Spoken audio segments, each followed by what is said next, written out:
하나님의 말씀 창세기 42장 18에서 25절 다 같이 한 목소리로 읽겠습니다. 시작.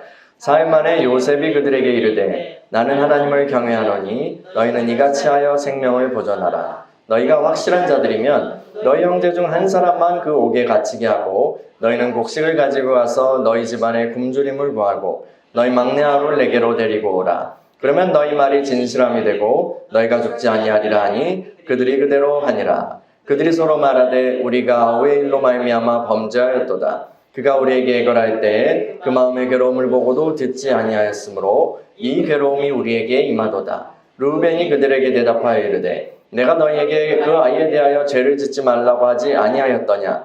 그래도 너희가 듣지 아니하였느니라. 그러므로 그의 핏값을 치르게 되었도다 하니 그들 사이에 통역을 세웠으므로 그들은 요셉이 듣는 줄을 알지 못하였더라. 요셉이 그들을 떠나가서 울고 다시 돌아와서 그들과 말하다가 그들 중에서 시므온을 끌어내어 그들의 눈앞에서 결박하고 명하여 곡물을 그 그릇에 채우게 하고 각 사람의 돈은 그의 자루에 도로 넣게 하고 또 길 양식을 그들에게 주게 하니 그대로 행하였더라.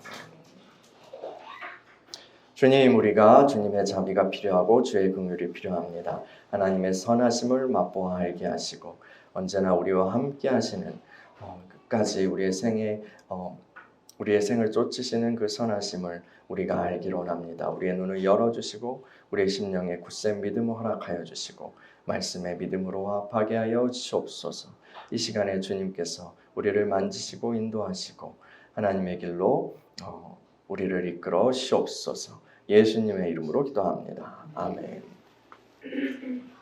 온 땅에 극심한 기근이 계속됐어요. 여러분, 기근이라는 것은요, 정말 엄청난 재앙이죠. 그 역사적으로 여러 기근들을 우리가 이제 역사 공부할 때 배우게 되는데, 아일랜드의 감자대 기근이나, 아니면 인도의 기근이나, 아니면 중국에서나, 또 가까이는 이제 북한에서 한 20년 됐나요? 그 고난의 행군 그 기간 2000년대 그 전에 그럴 때 엄청 많이 죽었는데, 이 대기근이 발생하면 수년 안에 이제 인구 수백만이 죽어요. 수백만 명이 죽습니다. 굶어서 죽는 거예요. 끔찍한 일이죠. 엄청난 재난이에요.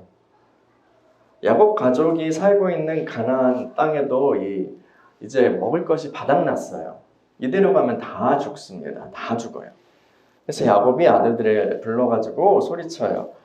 얘들아, 대체 뭐 하고 있는 거야? 이러다 우리 다 죽어. 듣자 하니까 애굽에는 곡식이 있다고 하던데 너희가 가서 식량을 사오너라. 그래야 우리가 산다.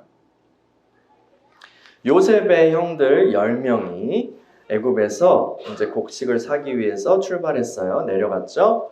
근데 라헬의 아들 베냐민은 동행하지 않았어요. 야곱이 안 보냈어요.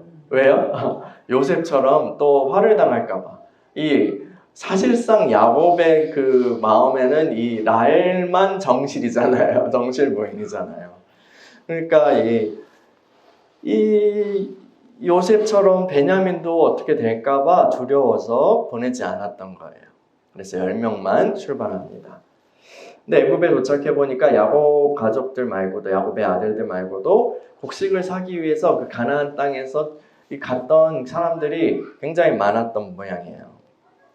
그 중에 이제 끼어 있었죠. 곡식을 구입하기 위해서는 애굽 총리를 만나야 한대요. 이 야곱의 아들들은 그래서 번호표를 따먹고 대기를 합니다. 한참 대기하다가 띵동 154번 들어오세요. 그들의 차례가 되었어요. 요셉의 형들은 애굽 총리가 된 그 요셉 앞에 엎드려 절했습니다. 요셉은 한 번에 그들을 알아보았어요. 근데 모르는 척했죠. 그리고 엄한 목소리로, 굉장히 거친 목소리로 말했어요. 너희가 어디서 왔니? 네, 나으리, 저희는 곡물을 사려고 가나안에서 왔어요. 형들은 앞에 앉아있는 그 사람이 요셉일 거라고는 전혀 생각 못했겠죠. 이걸 알아보지도 못했어요. 그 이집트의 애굽의 그 스타일을 하고 있었을 거잖아요. 근데 이 형들이 요셉한테 딱 절하는 그 순간 요셉은 뭘 떠올렸을까요? 어릴 적에 꿨던 그 꿈, 첫 번째 꿈을 떠올렸어요. 아, 형들의 곡식단이 나의 곡식단에 절하는 꿈이 바로 이 상황을 가리킨 것이었구나. 잠시 이렇게 그걸 생각하고 요셉은 근데 포청천 같은 무서운 목소리로 야곱의 아들들에게 호통을 칩니다. 내가 딱 보니까 너희가 간첩이 틀림없구나. 우리나라의 틈을 엿보려고 왔지? 야곱의 아들들은 깜짝 놀라서 대답합니다. 아닙니다, 나으리. 소인네들은요, 단지 곡물을 구하러 왔을 뿐입니다. 우리는 간첩이 아니에요. 우리는 다 한 아버지의 아들들이고 다 형제들입니다. 어허, 어디를 속이려고 하는가? 내가 딱 보니까 간첩이라고 써있구만. 나으리, 저희는 진짜로 형제들이에요. 12형제들인데 막내는 지금 아버지랑 함께 있고요.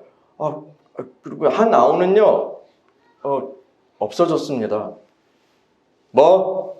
12명인데 한 명은 아버지랑 있고 한 명은 그냥 없어져? 거짓말도 좀 그럴싸하게 해봐라. 너희 말이 사실이라면 아버지와 함께 있다는 그 막내 동생을 여기 데려와 봐라. 그러면 믿어주지. 요셉은 형들을 간첩 혐의로 체포하고 감옥에 가두었어요. 형제들 중 이제 한 명이 나가서 그 중에 한 명이 나가서 가나안 땅에 가서 막내 동생 베냐민을 데려와야 그들 모두를 이제 살려준다고 그렇게 요셉이 얘기했어요. 요셉은 그들을 3일 동안 감옥에 가두어 두었습니다. 이 3일 동안 감옥에 갇혀있는 동안 무슨 생각했을까요? 별별 생각 다 했겠죠. 감정 오르락내리락하고 막 요동쳤을 거예요. 굉장히 큰 두려움과 불안 속에서 많은 생각을 했을 것입니다. 사흘이 지난 후에 요셉이 형들을 다시 부릅니다. 나는 신을 두려워하는 사람이네. 자, 지금부터 너희가 살 수 있는 방도를 알려주지. 너희가 정말 간첩이 아닌 게 확실하면 너희 형제 중에 한 사람만 감옥에 남겨두고 너희는 곡식을 가지고 너희 가족 식량 문제를 해결해라. 그 후에 막내 아이를 나에게 데려오도록 해라. 그러면 내가 너희를 믿어주고 살려주도록 하지. 요셉의 말을 듣고 형제들은 히브리 사람의 말로 서로 이제 막 이야기했어요. 그래, 이럴 줄 알았어. 우리가 동생한테 한 짓 때문에 우리가 벌을 받고 있는 거야. 틀림없어. 그때 요셉이 우리한테 제발 살려달라고 애원했을 때 그렇게 괴로워하는 거 보고 우리가 모른 척했어. 그 죄 때문에 우리가 이렇게 된 거야. 그때 장자 루벤이 나서서 말해요. 그러길래 내가 동생한테 그렇게 하지 말자고 했잖아. 그런데도 너희는 내 말을 무시했어.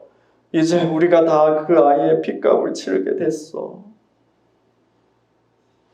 지금까지 요셉은 이제 통역을 사용해가지고 형들과 의사소통을 했기 때문에 형들은 이 요셉이 이 대화를 히브리 말을 알아들을 거라고는 상상도 못했겠죠. 근데 요셉은 그 대화를 다 듣고 있었어요. 그 이야기를 듣고 감정이 북받쳐 올라와서 자리를 피해서 울고 돌아왔어요. 감정을 다시 추스른 후에 돌아온 요셉은 이제 그 형들과 조금 더 대화를 나눈 후에 형들 중에 둘째 이제 시므온을 딱 잡아가지고 포박했어요. 누가 나 몰래 해서 그런 것 같진 않아요. 그냥 요셉이 찍은 것 같은데 왜 그랬을까? 약간 뒤끝이 있었는지도 몰라요. 루벤이 첫째인데 루벤은 그냥 그래도 하지 말라고 그랬잖아. 이거 얘기했잖아요. 그러니까 아마 이건 그냥 상상이에요. 왜 시므온이지? 왜 시몬이지? 시몬이 가장 요셉을 좀 악랄하게 괴롭혔나? 뭐 이런 생각도 해봅니다. 근데 뭐 성경에 안 나오니까요. 어쨌든 시몬을 감옥에 가두고 요셉은 신하들을 시켜서 이 야곱의 아들들이 가져온 통에 곡식을 채우게 합니다. 그리고 그들이 지불한 돈을, 원래 지불했던 그 돈을 다시 그들의 자루에다 넣어놔요. 그리고 가나안으로 돌아가는 길에 먹을 식량까지 따로 챙겨줍니다. 이 시몬을 제외한 나머지 형제들은요, 곡식을 나귀에 싣고 고향을 향해요. 그런데 중간에 이제 머무른 여관에서 짐을 딱 확인해 보다 보니까 아니 애굽에 냈어야 되는 돈이 분명히 냈는데 다시 우리 짐에 들어와 있는 거예요. 그들은 머리가 하얗게 됐어요. 간첩 혐의를 받고 있는 중인데 이제는 도둑 혐의까지 추가된 거예요. 간첩은 이건 증거는 없는데 도둑은 이건 증거가 있잖아요. 이 요셉의 형제들은 얘기해요. 어떡하지? 큰일 났어. 내가 돈을 그대로 챙겨왔나 봐. 분명히 냈는데. 아니 하나님께서 왜 우리한테 이렇게 하시는 거야? 엎질러진 물입니다. 엎질러진 물이에요. 애굽에 가서 다시 이제 해명하고 뭐 해결하기에는 너무 멀리 왔어요.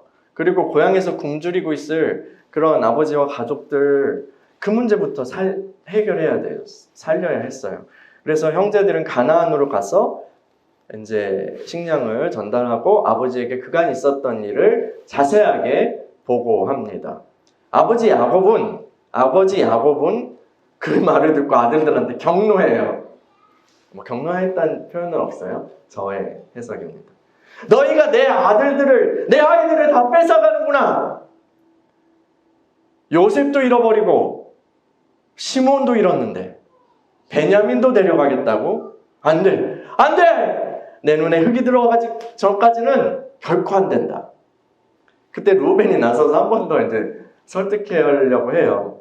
루벤이 자기 아들들의 목숨을 걸고 베냐민을 꼭 데려오겠다고 하면서 아버지를 이렇게 설득하는데 야곱의 마음을 돌이킬 수 없었어요. 애굽의 총리가 된 요셉과 그의 형들은 이렇게 다시 만나게 되었습니다. 여러분들이 이 이야기를 어떻게 읽으셨어요? 저는 이 이야기 정말 여러 번 읽어도 실증이 나지 않는 그런 스토리예요.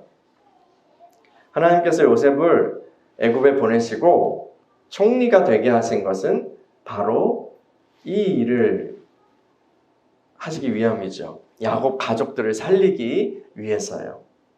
그래서 때가 되고 요셉이 준비되었을 때에 하나님은 요셉 앞에 형들을 보내셨어요. 하나님께서는 이제 이 요셉을 통해서 형들을 다루실 거예요. 창세기는요, 어떻게 끝나죠? 야곱이 12지파의 수장이 되는 그 아들들을 축복하는 것으로 마무리됩니다. 49장이요. 하나님께서 아브라함과 이삭과 야곱에게 주신 그 복이 이제 12아들에게 전수될 거예요. 아버지들이 그랬던 것처럼 이 12아들들도 하나님의 복을 받을 그릇으로 준비되어야 합니다. 이 형들을 준비시키기 위해서, 야곱의 아들들을 준비시키기 위해서 요셉이 하나님의 도구로 쓰임 받는 거예요. 이 요셉으로 인해서요, 야곱 가족과 야곱의 아들들은 기근에서 구원을 받죠. 뿐만 아니라 요셉은 야곱의 아들들을 달아보고 시험하고 회개시키는 역할을 감당합니다. 여러분, 그리스도께서는 그분을 믿는 자들을, 우리 믿는 자들을 구원하시죠. 구원하십니다. 우리가 주님을 믿을 때 우리에게 용서를 베푸시고요. 우리에게 생명을 주시죠. 용서하시고 살려주세요. 근데요, 그게 끝이 아니에요. 주님께서는 또 성령님을 통해서 그리고 모든 만물의 환경을 사용하셔서 우리를 정결하게 하시고 거룩한 그릇으로 변화시켜 가십니다. 주님의 보혈로 인해서 우리는 하나님의 자녀가 되는데, 근데 성경은 또한 계시록에서 뭐라고 그래요? 그 어린 양의 보혈에 자신의 옷을 깨끗하게 빠는 자들은 복이 있다 라고 말씀합니다. 여러분, 처음 믿을 때 우리가 그 믿을 때 그걸 회심이라고 표현하기도 해요. 회심이요. 우리가 그리스도께로 돌이켜요. 그리스도께로 하나님 반대로 가고 있던 것을, 그리스도 반대로 가고 있던 것을 하나님께로, 그리스도께로 돌이킵니다. 이건 방향 전환이에요. 방향 전환이에요. 그런데 그것으로 끝이 아니고요. 돌이킨 방향으로 계속해서 가야 돼요. 용서하시고 또 깨끗게 하시는 주님의 은혜를 힘입어서 정결한 그릇으로, 거룩한 그릇으로 날마다 새롭게 변화되어야 하는 것입니다. 하나님께서 우리를 믿는 자로, 그리스도인으로 부르신 것은 하나님의 충만한 것, 다시 말하면 하나님 나라를 유업으로 주시기 위해서예요. 하나님 아버지의 모든 충만한 것을 우리 같이 누리자 하시기 위함이에요. 그런데 그 복을 우리가 받기 위해서, 그 복을 감당하기 위해서는 그걸 담을 만한 그릇으로, 그 복을 받을 만한 그릇으로 준비되어야 하는 것입니다. 여러분, 하나님은요, 복 주시기를 기뻐하시는 분이세요. 그 복은 우리를 위한 어떤 사랑이에요. 사랑이고, 그런데 그뿐만 아니라 그 복은 우리에게 주시는 사명이기도 합니다. 사명이에요. 이스라엘을 향한 하나님의 뜻은요, 그들이 주님의 복을 받아 누릴 뿐 아니라 그들로 인해서 모든 민족이 복을 받게 되는 것입니다. 하나님은 그분의 자녀들에게 좋은 것을 주기를 원하세요. 그리고 기쁨을 누리면서 살기를 원하세요. 그런데 그 복을 주시는 건 나만 잘 되라고 주시는 게 아닙니다. 하나님의 복 주심은 이웃과 세상을 섬기라고 주신 사명입니다. 근데 우리 안에 죄는요, 모든 것을 왜곡시켜요. 죄는 하나님이 주신 모든 것을 쓰레기로, 폐기물로 만들어버립니다. 단지 쓰레기로만 끝나는 것이 아니라 이 세상에 해악을 끼치는 그런 중물스러운 것으로 만들어버려요. 탁월한 재능 혹은 좋은 두뇌를 가진 사람들이 있죠. 근데 그런 사람들이 죄의 도구가 되면 어떤 일이 일어날까요? 이 세상에 끔찍한 일들이 일어납니다. 자신의 욕망을 위해서 수단과 방법을 가리지 않는 그런 인물들은 이 세상을요, 지옥으로 바꿔버려요.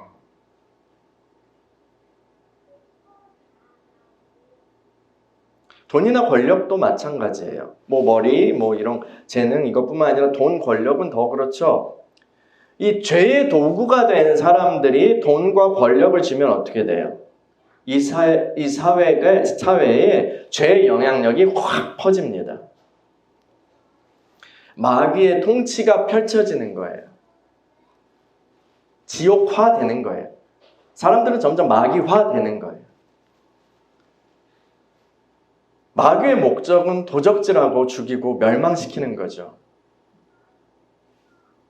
재능과 지혜 혹은 돈과 권력 그 자체는 나쁜 게 아니에요. 하나님이 만드신 거예요. 근데 죄에 붙잡힌 사람이 그걸 사용하면 지옥이 되는 거예요. 반면에 하나님께 붙잡힌 사람들이 그것을 사용하게 되면 어떻게 돼요? 이 세상에 주님의 통치가 펼쳐집니다. 사람들이 살아나게 돼요. 그리고 치유되게 돼요. 서로 사랑하게 돼요. 단지 물질적인 것뿐만 아니라 영적인 능력도 마찬가지예요. 막 엄청난 그 성령의 능력으로 그런 사역했던 사역자들 중에서 이 후반부에 넘어지고 타락하는 그런 일들이 많이 있습니다. 근데 그것은 그들이 준비되지 않았기 때문에, 그 그릇이 준비되지 않았기 때문이에요. 능력 자체가 나쁜 게 아니라 그들 안에 있는 죄가 그것을 망친 것이죠.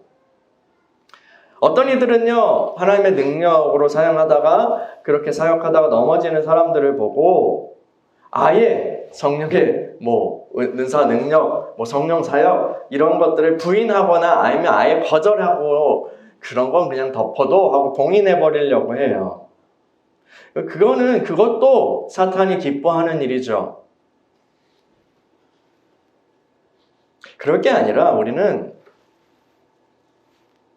주님의 능력을 감당할 수 있는 정결함과 겸손함으로 준비된 그런 일꾼이 나타나기를, 혹은 우리가 그렇게 되기를 그렇게 간구하고 추구하고 사모해야 해요.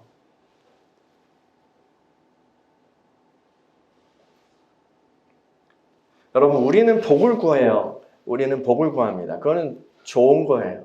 하나님 복 주시는 분이기 때문에요. 우리가 복을 어디다 구해요? 하나님께 구해야죠. 딴 데다 빌면 큰일 납니다.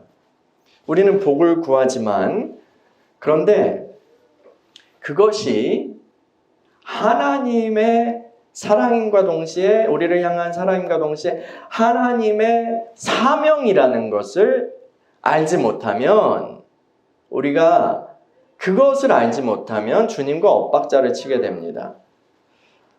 하나님께서는 복을 주시기 위해서 사람들을 준비시키십니다. 우리가 기도하면 준비시키신다는 거예요. 혹은 주시기 위해서 준비시키신다는 거예요. 아브라함, 이삭, 야곱, 그리고 그 이후의 이야기들을 우리가 다 기억하잖아요. 준비시키시고요. 달아보세요. 그리고 그 주님의 연단과 시험을 통과해야만 그 주님의 복을 받아서 사명을 감당할 수 있습니다. 하나님이 요셉에게 하셨던 일이 바로 이와 같은 일입니다. 하나님이 요셉을 그냥 끌어내서 애굽에 노예로 두셨어요. 그를 낮추시고요. 그를 시험하셔요. 들었다 놨다 하세요. 인내하게 하세요.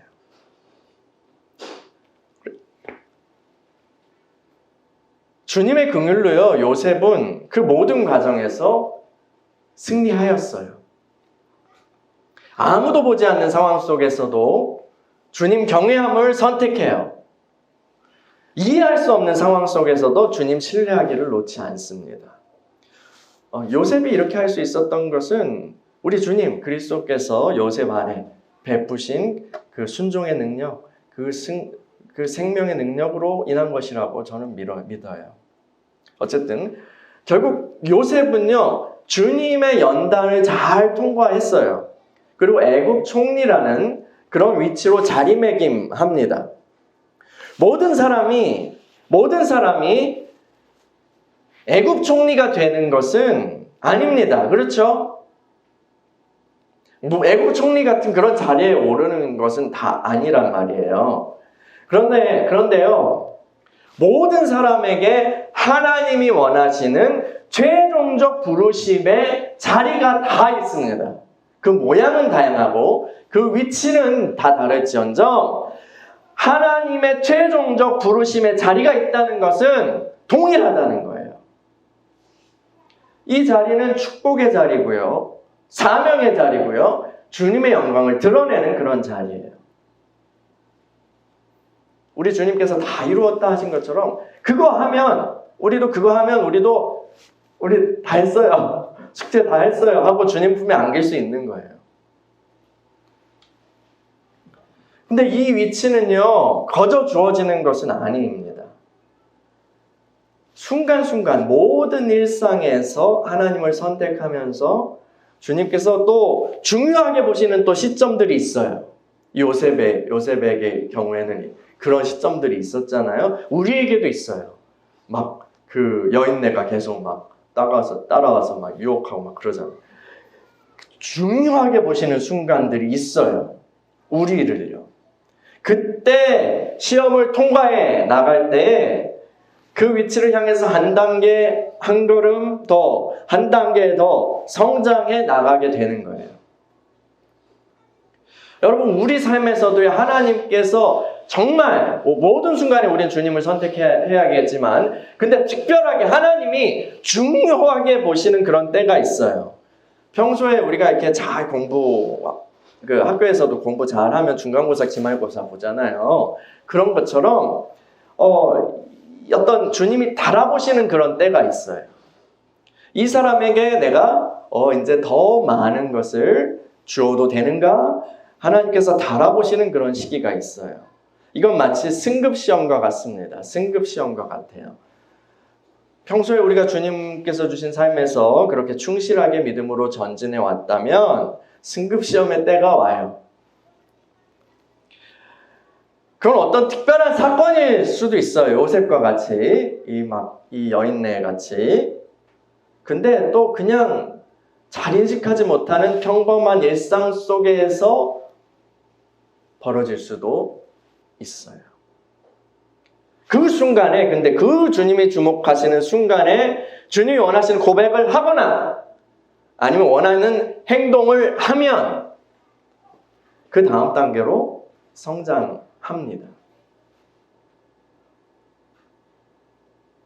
주님께서 우리가 적은 일에 충성하면 칭찬하시고 더 많은 일을 맡기시는 분이에요. 처음부터 큰 거 막 주시지 않아요. 일반적인 경우에는. 작은 것을 주시고 그 일에 충성하면 그 다음으로 더 많은 것을 맡기시는 분이죠. 주님의 연단을 잘 통과한 요셉은요, 이제 주님의 종으로서 형제들을 위한 하나님의 도구가 됩니다.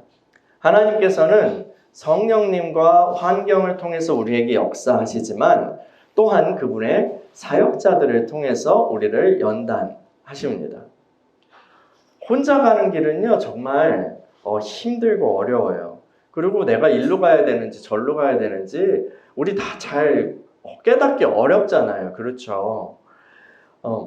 그리고 하나님이 뭘 원하시지 하는 것도 잘 알 수 없어요. 그런데 그 길을 먼저 갔던 그런 여러 선배들, 믿음의 선배들의 도움을 받게 되면요, 훨씬 더 쉽게 그 길을 갑니다. 물론 날로 먹을 수는 없어요. 선생님이 있다고, 아니면 믿음의 선배들의 도움을 받는다고, 그런 멘토들이 있다고 해서 날로 먹을 수는 없어요. 우리가 해야 할 일들은 해야 합니다. 근데 그런 선배들 혹은 사역자들의 도움을 받으면 훨씬 빠르고 쉽습니다. 그분들이 고난을 받고 그걸 통해서 배운 것들을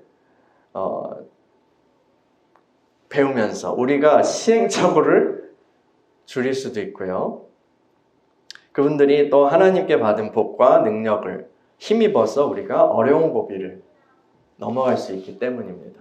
우리 그 운동이나 음악 배울 때요, 개인 레슨을 딱 받게 되면 혼자서는 넘기 어려운 그런 지점을 넘어가게 되잖아요. 큰 도움을 받게 되잖아요. 천재가 아닌 다음에야. 천재도 근데 좋은 선생님을 만나는 게 중요하죠. 다듬어져야 하니까요. 근데 보통 사람의 경우에는 이 선생님의 도움을 받으면 혼자는 할 수 없는 혹은 아주 오래 걸려야 할 일들을 쫙 이렇게 넘어갈 수 있어요. 우리 헬스 같은 거 할 때, 헬스 운동 그런 거 할 때도 그 무게 올리고 그러면 이렇게 근육에 무리가 가서 잘 안 되잖아요. 그러면 한 8개 하다가 지쳐서 팔이 안 움직여. 그러면 옆에서 보조를 이렇게 해주죠. 보조를 살짝만 이렇게 해주면 그 숫자를 채울 수 있어요. 그런 것처럼요. 그리고 뭔가 이렇게 운동을 잘못하고 있는데 자세가 내가 왜 이렇게 팔이 아프지?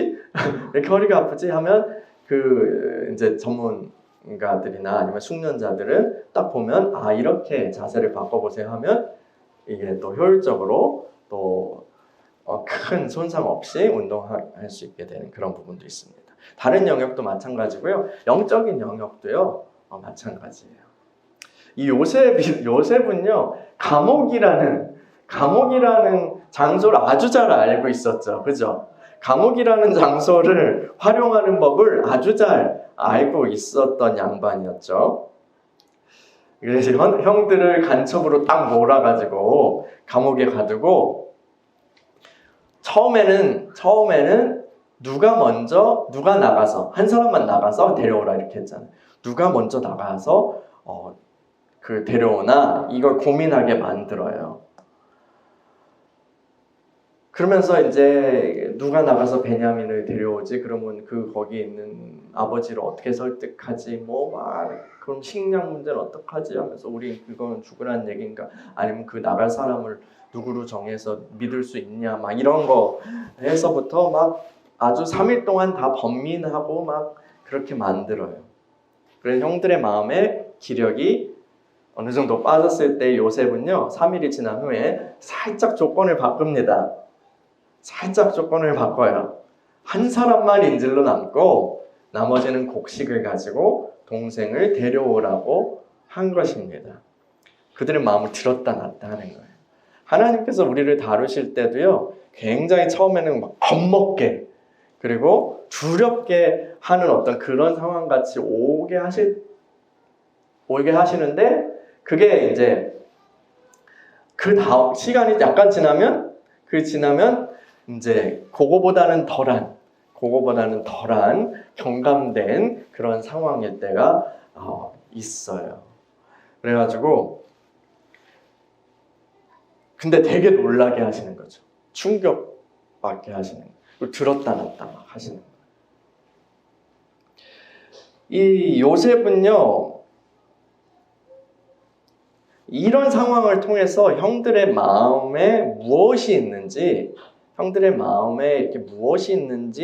살펴보려고 한 것 같아요. 우리가요, 그냥 이렇게 인사만 하고 지내거나 하면은 그 사람 마음에 정말 어떤 게 있는지 드러나지 않는 것들이 많이 있어요. 그렇죠? 어떤 괜찮은 사람인 줄 알았는데 알고 보니까 이상한 놈이네. 이런 경우를 볼 수 있잖아요. 그래서 어떤 회사에서는 그 사원을 뽑을 때 이 신입 면접에 등산하고 그런 것들이 포함되기도 한다고 합니다. 등산 면접 같은 거요. 그러니까 등산이라는 상황 속에서 그 힘든 상황 속에서 드러나는 체력도 보겠고, 근데 인성과 캐릭터성, 사회관계성 이런 것들을 살피기 위함인 것 같아요. 그러니까 특정한 상황이 돼야 드러나는 것들이 있는 거죠. 하나님께서는 출애굽한 이스라엘 백성들을 시험하시기 위해서 어디로 이끄셨죠? 광야. 아무것도 없는 광야. 메마르고 건조한 광야로 이끄셨어요. 거기서요, 물도 모자랄 때가 있고, 식량 때문에 힘들 때도 있고, 누가 쳐들어오기도 하고, 정갈도 있고, 그랬을 거 아니에요. 덥기도 하고. 화장실이 어디 있어? 그런 상황 속에서 이 이스라엘을 시험하신 거예요. 그들 마음 안에 무엇이 있는지 드러나게 하신 거예요. 근데 그들 안에 뭐가 있었죠?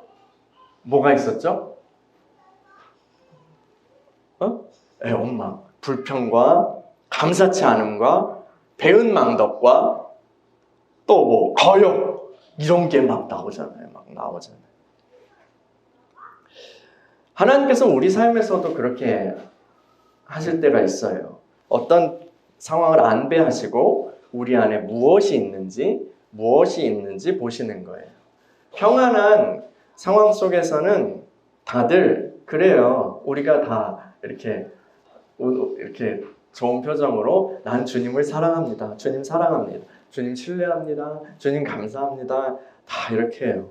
근데 광야 같은 상황이 되면 어때요? 광야 같은 상황이 되면 감옥과 같은 그런 압박에 놓이면 우리 안에 진짜 무엇이 있는지 보시는 거예요. 드러나는 거예요. 진짜 내 마음에 뭐가 있는지, 나 주님 사랑하는 줄 알았는데 내가 이런 게 있네? 내가 믿는 줄 알았는데 그런 게 있네? 내가 겸손한 줄 알았는데 이런 게 있네? 내가 욕심 없는 줄 알았는데 이런 게 있네? 내가 감사한다고 했는데 아니었네? 이렇게 드러내시는 것은요, 그런데 주님이 우리를 심판하시기 위함은 아닙니다. 진짜 우리 모습을 보게 하시고 고치시기 위함이죠. 내가 주님 사랑하지 않는구나. 진짜로는 내가 믿음이 없구나.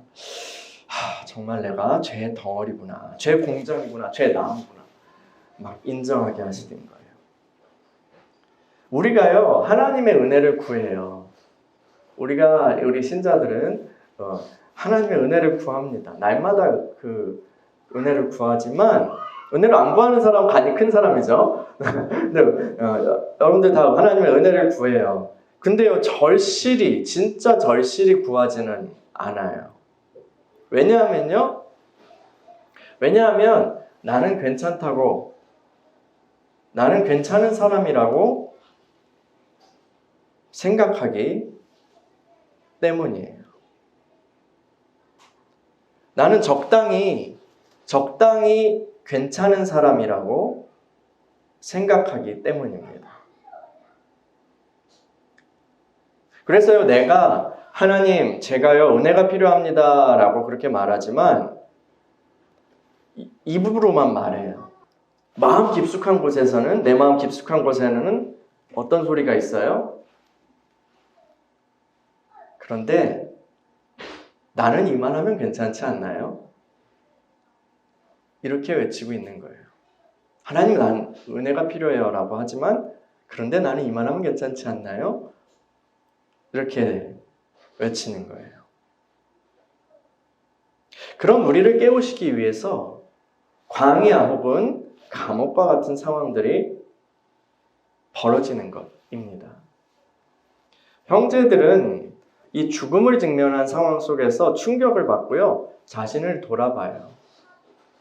오랫동안 자신 안에 가시같이 있었지만, 자신을 괴롭혀왔지만 묻어두고 회피해왔던 그 생각을 입 밖으로 내기 시작합니다. 우리가 동생한테 저지른 그 죄 때문에 결국 이렇게 되는구나.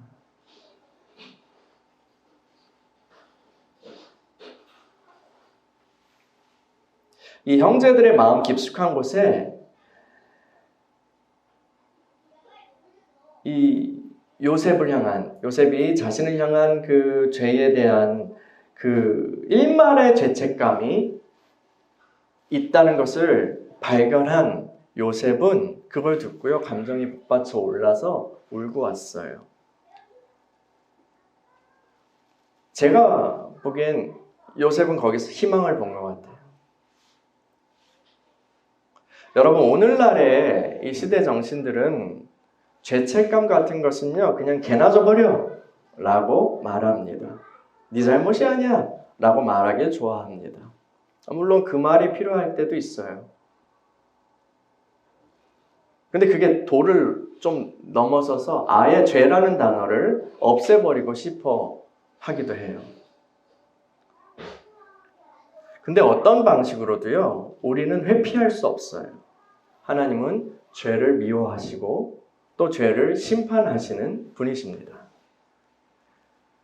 죄를 짓고도요, 다리 뻗고 그렇게 사는 사람들은요, 완전 그냥 지옥 자식이에요. 양심이 화인 맞은 사람이에요. 죄책감이 있다는 것은요, 양심이 살아있다는 것입니다. 적어도 온기가 남아있다는 거예요.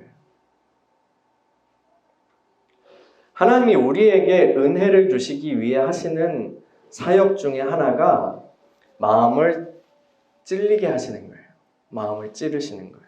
그 찔림은 우리를 회개로 이끌고요, 주의 긍휼을 갈망하게 합니다.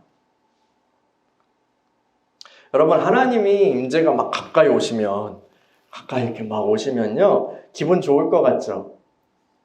하나님이 딱 가까이 오시면요, 기분 좋을 것 같지만 그렇지 않습니다. 하나님의 임재가 가까이 오시면 우리는 베드로처럼 외치게 돼요.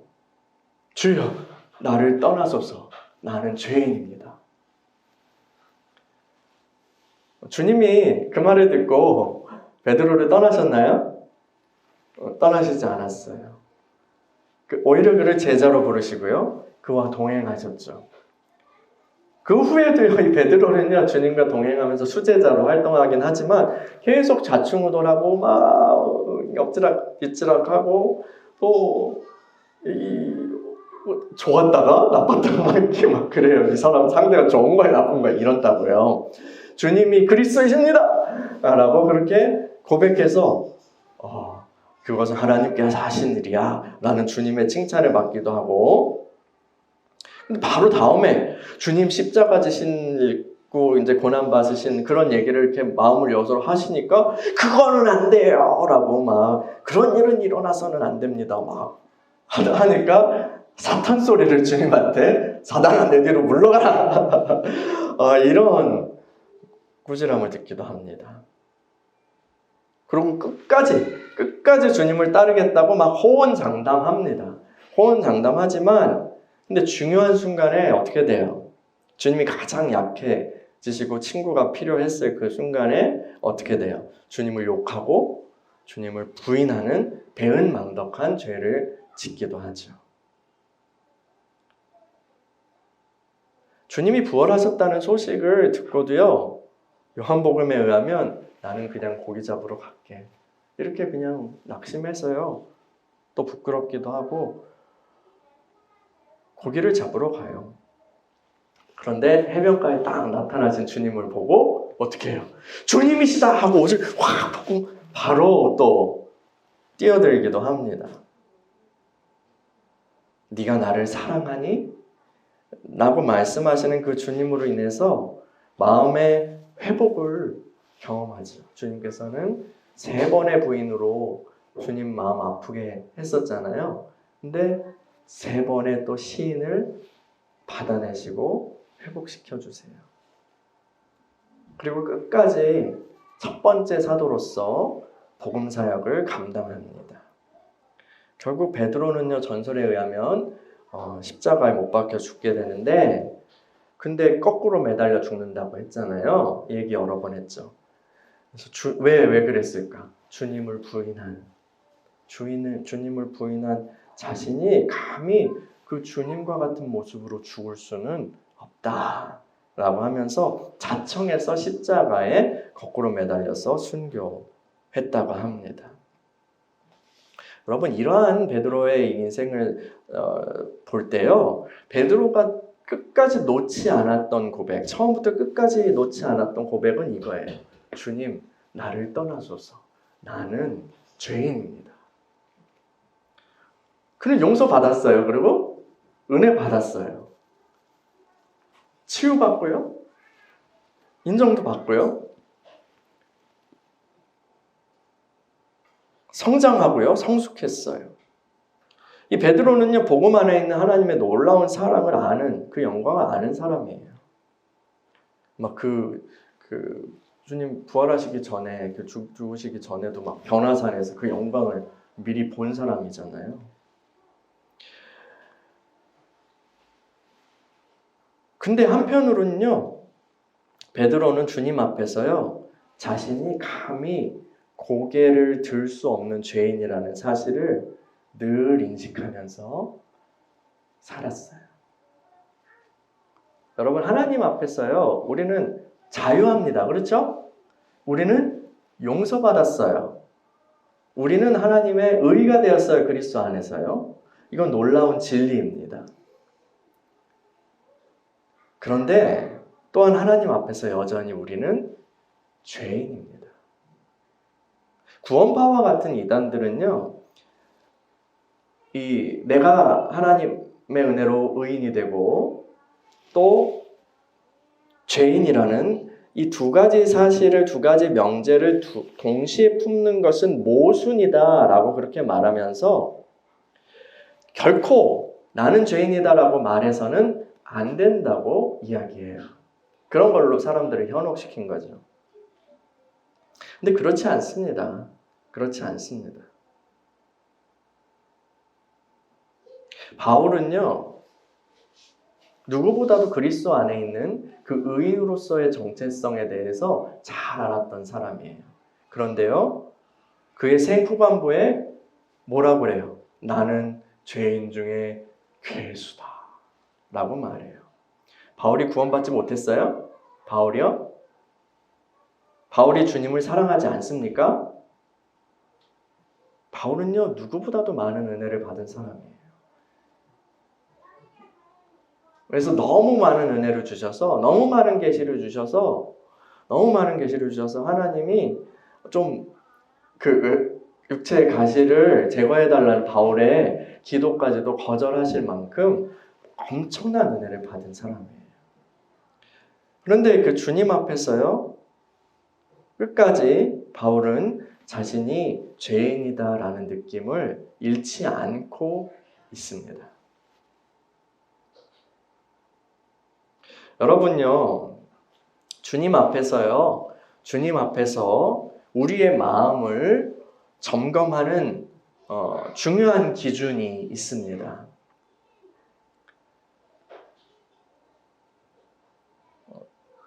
하나는요, 감사함이에요. 감사함이요. 이 감사함을 내가 잃고 있다면요, 내 마음이 건강하지 못한 것입니다. 또 다른 하나가 있어요. 그거는 송구함이에요. 송구함. 우리는요, 늘 주님의 기준에요, 미칠까요? 못 미칠까요? 못 미쳐요. 근데 주님께서는요, 그리스도 안에서 우리를 미친 것처럼 예쁘게, 귀엽게 보아주세요. 여러분, 우리는 늘 넘어져요. 근데 주님께서는요, 또 용서해 주시고요, 다시 일어설 수 있는 힘을 주시는 분이죠. 그런 현실을, 우리의 현실을 제대로 인식하면요, 우리는 늘 주님 앞에서 송구한 마음을 품을 수밖에 없어요. 송구해야지 이게 아니라 현실 제대로 인식하면 송구할 수밖에 없어. 송구할 수밖에 없어요. 늘 주님께 송구해요.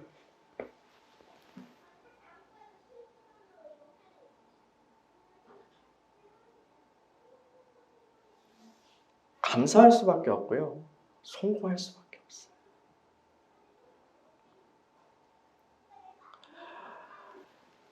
근데요, 주님을 섬기고 나서요, 막 뻔뻔한 사람들이 있잖아요.